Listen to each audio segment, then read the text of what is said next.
کیا تم دیکھتے نہیں کہ کس حال میں ہو، کس مصیبت میں پھنس گئے ہو؟ کیوں نہ ایسے شخص کو تلاش کریں جو تمہارے رب کی بارگاہ میں تمہاری سفارش کرے۔ پھر کچھ لوگ کہیں گے کہ تم سب کے باپ تو حضرت آدم علیہ السلام ہیں۔ پھر سب لوگ ان کی خدمت میں حاضر ہو کر عرض کریں گے، اے سیدنا آدم علیہ السلام، آپ ابو البشر ہیں۔ اللہ تعالیٰ نے آپ کو اپنے قدرت والے ہاتھ سے پیدا فرمایا ہے۔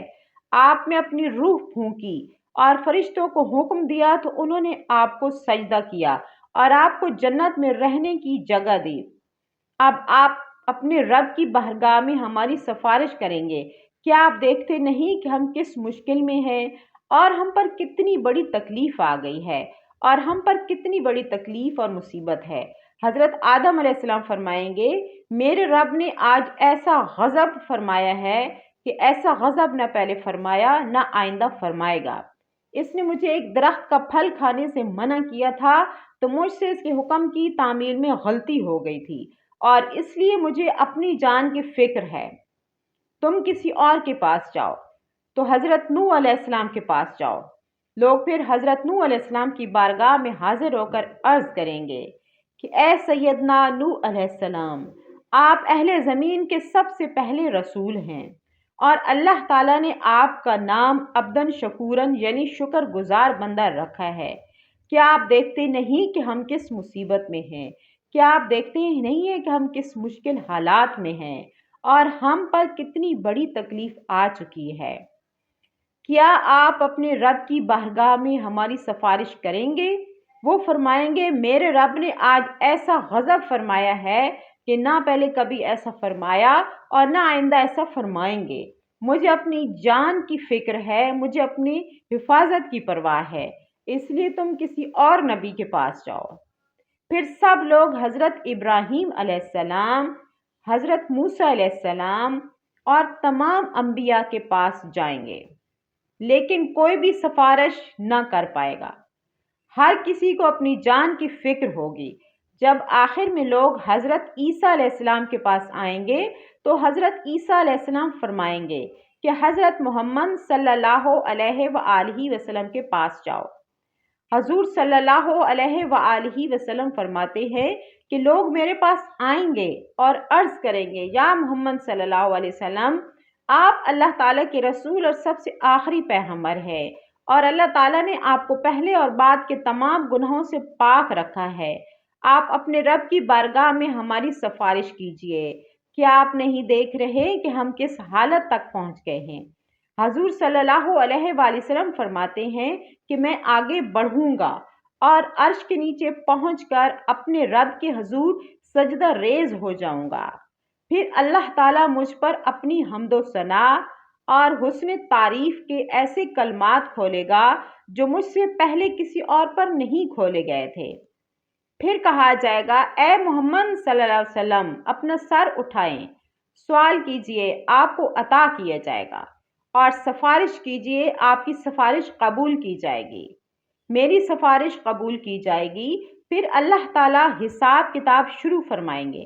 ابن کثیر رحمۃ اللہ علیہ تفسیر میں لکھتے ہیں، تم میں سے اللہ تعالیٰ کی نعمتوں پر شکر کے بارے میں پوچھا جائے گا کہ اللہ تعالیٰ نے تمہیں صحت، امن جیسی نعمتیں عطا کی تھیں، تو تم نے ان کے بدلے میں کیسے اللہ کا شکر ادا کیا اور اس کی بندگی کی۔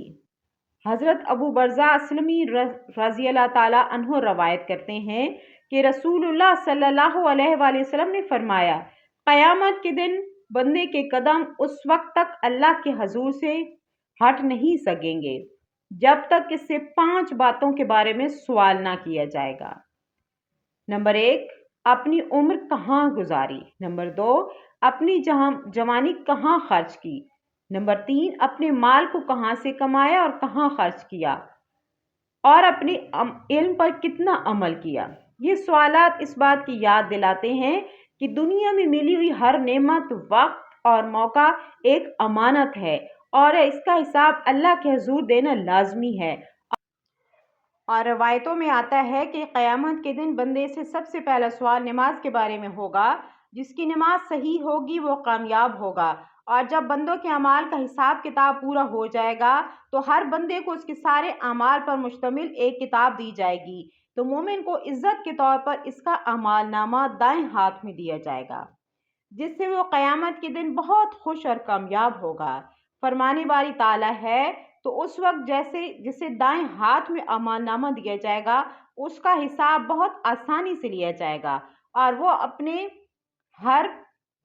اپنے خاندان کی طرف خوشی سے لوٹے گا، لیکن کافر، منافق اور گمراہ لوگوں کو ان کا اعمال نامہ ان کی پیٹھ کے پیچھے سے بائیں ہاتھ میں دیا جائے گا۔ اللہ تعالیٰ فرماتا ہے جسے اس کا اعمال نامہ پیچھے سے دیا جائے گا وہ موت کو پکارنے لگے گا اور بھڑکتی ہوئی جہنم میں داخل ہوگا۔ جب حساب کتاب ختم ہو جائے گا اور اعمال نامہ بانٹ دیا جائے گا تو اس کے بعد اعمال کا وزن ہوگا۔ اعمال کے وزن کے لیے ایک ترازو ہوگا جس کے 2 پلڑے ہوں گے۔ ایک ترازو وہ ہوگا جس کے 2 پلڑے ہوں گے اور اس میں بندوں کے اعمال کو تولا جائے گا، اور ترازو اتنا عظیم ہوگا کہ اس کے اصل کا اندازہ اللہ تعالیٰ کے سوا کوئی نہیں لگا سکتا۔ حضرت ابودرداء رضی اللہ تعالیٰ عنہ نبی پاک صلی اللہ علیہ وآلہ وسلم سے روایت کرتے ہیں کہ آپ صلی اللہ علیہ وسلم نے فرمایا، روز قیامت مومن کے میزان میں اچھے اخلاق سے زیادہ کوئی چیز بھاری نہیں رکھی جائے گی، اور اللہ یقیناً بد زبان اور بیہودہ باتیں کرنے والوں کو پسند نہیں کرتا۔ جب اعمال کا وزن ہو جائے گا تو جس کا پلڑا بھاری ہوگا وہ جنتی ہوگا اور جس کا پلڑا ہلکا ہوگا وہ جہنمی ہوگا۔ اس کے بعد پل صراط کا مرحلہ آئے گا۔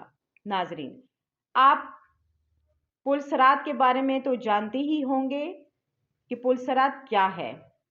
پل صراط میں ایک بے حد باریک اور تیز دھار والا راستہ ہے جو دوزخ کے اوپر سے گزارا جائے گا، اور قیامت کے دن ہر انسان کو اس کے اوپر سے گزرنا پڑے گا۔ حدیث میں آتا ہے کہ یہ راستہ بال سے بھی زیادہ باریک اور تلوار سے بھی زیادہ تیز ہوگا۔ مومن اپنے ایمان اور اعمال کی روشنی کے مطابق اس سے گزریں گے، کچھ بجلی کی طرح تیزی سے اور کچھ ہوا کی طرح، کچھ دوڑتے ہوئے، کچھ چلتے ہوئے، کچھ گھسیٹتے ہوئے۔ جو مومن ہوں گے وہ جنت میں داخل ہو جائیں گے، اور جو منافق اور کافر ہوں گے وہ پل صراط پر پھسل جائیں گے اور اس کے اندر گر جائیں گے۔ حضرت عبداللہ بن عباس رضی اللہ تعالیٰ عنہ سے روایت ہے کہ نبی پاک صلی اللہ علیہ وآلہ وسلم نے فرمایا، قیامت کے دن تمام انبیاء کرام علیہ السلام کے لیے سونے کے منبر بچھائے جائیں گے اور وہ ان پر بیٹھیں گے، لیکن میرا منبر خالی رہے گا، میں اس پر نہیں بیٹھوں گا بلکہ اپنے رب کریم کے سامنے کھڑا رہوں گا، اس ڈر سے کہ کہیں ایسا نہ ہو کہ مجھے جنت میں بھیج دیں اور میری امت میرے بعد بنا مدد کے رہ جائے۔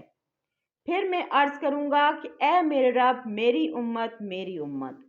رب العالمین فرمائیں گے کہ اے نبی کریم بتائیں آپ کیا چاہتے ہیں۔